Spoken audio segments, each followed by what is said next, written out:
காணாமல் போன கல்லூரி மாணவி 2 நாட்களுக்கு பிறகு ஆளரவமற்ற பகுதியிலிருந்து சடலமாக கண்டெடுக்கப்பட்டுள்ளார். காதலியின் நடவடிக்கைகளில் எழுந்த சந்தேகத்தால் காதலனே அவரை அடித்து கொலை செய்துள்ள சம்பவத்தின் பின்னணி இதயத்தை ரணமாக்குகிறது. கேரள மாநிலம் எர்ணாகுளம் மாவட்டத்தில் உள்ள மலையற்றூர் பகுதி செவ்வாய்க்கிழமை திடீரென பதற்றத்தின் பிடியில் சிக்கிக் கொண்டிருந்தது. கடந்த 2 நாட்களாக காணவில்லை என தேடப்பட்டு வந்த இளம்பெண் ஆளரவமற்ற பகுதியில் பிணமாக கண்டெடுக்கப்பட்டிருக்கிறார். இறந்தவரின் உடலை காவல்துறையினர் ஆய்வு செய்தபோது பின்னந்தலையில் அடித்து கொலை செய்யப்பட்டிருப்பதற்கான தடயங்கள் இருந்துள்ளது. அதோடு சம்பவ இடத்தின் அருகிலேயே கொலைக்கு பயன்படுத்தப்பட்ட இரத்தக்கரை படிந்த கல்லையும் கண்டெடுத்துள்ளனர். கொல்லப்பட்டவர் 19 வயதான சித்ரா பிரியா. எர்ணாகுளம் மாவட்டத்தில் உள்ள முண்டங்கமட்டம் பகுதியைச் சேர்ந்தவர். பெங்களூருவில் உள்ள தனியார் கல்லூரியில் முதுகலை ஏவியேஷன் ஸ்டடீஸ் படித்து வந்துள்ளார். இந்நிலையில் சென்ற சனிக்கிழமை மாலை நண்பர்களை சந்திக்க போவதாக கூறி வீட்டை விட்டு வெளியே சென்ற சித்ரா பிரியா அன்று இரவு வெகு நேரமாகியும் வீடு திரும்பவில்லை. மகளின் செல்போன் இணைப்பும் சுவிட்ச் ஆஃப் ஆக இருந்த காரணத்தால் சந்தேகமடைந்த பிரியாவின் பெற்றோர் காவல் நிலையத்தில் மகளை காணவில்லை என புகார் அளித்துள்ளனர். முதற்கட்ட விசாரணையில் சித்ரா பிரியா அவரின் ஆண் நண்பரான அலன் என்பவரோடு இருசக்கர வாகனத்தில் சென்றது பதிவாகி இருக்கிறது.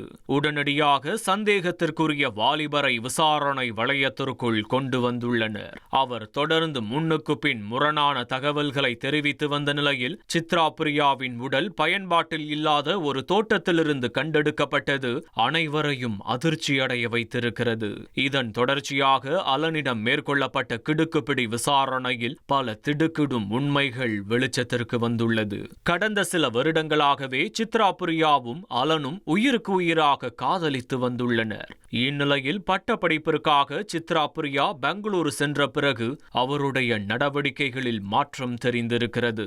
காதலி தன்னை ஒதுக்குவதாக அலன் நினைத்துள்ளார். அதன் காரணமாக சம்பவம் நடந்த இரவு கடுமையான மதுபோதையில் இருந்த அலன் சித்ரா பிரியாவிடம் தனிமையில் பேச வேண்டும் என கூறி இருசக்கர வாகனத்தில் அழைத்து சென்றுள்ளார். மலையற்றூர் அருகிலிருந்த ஆள் அரவமற்ற தோட்டத்தில் வைத்து இருவருக்கும் கடுமையான வாக்குவாதம் ஏற்பட்டிருக்கிறது. காதலிக்கு வேறொரு நபருடன் பழக்கம் இருப்பதாக சந்தேகித்து அலன் சண்டையிட்டுள்ளார். அவர்களுக்கிடையிலான வாக்குவாதம் முற்றி கைகலப்பாக மாறியுள்ளது.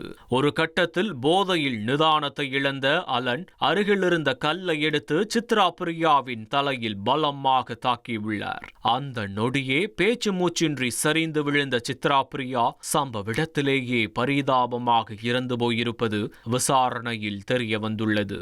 நடந்த சம்பவம் தொடர்பாக கொலை வழக்கு பதிவு செய்த போலீசார் அலனிடமிருந்து வாக்குமூலம் பெற்றுக்கொண்டு அவரை நீதிமன்றத்தில் ஆஜர்படுத்தி சிறையில் அடைத்துள்ளனர்.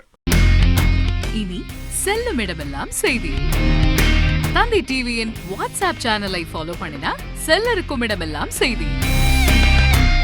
இதோ QR கோட் இப்பவே ஸ்கேன் பண்ணுங்க, ஃபாலோ பண்ணுங்க.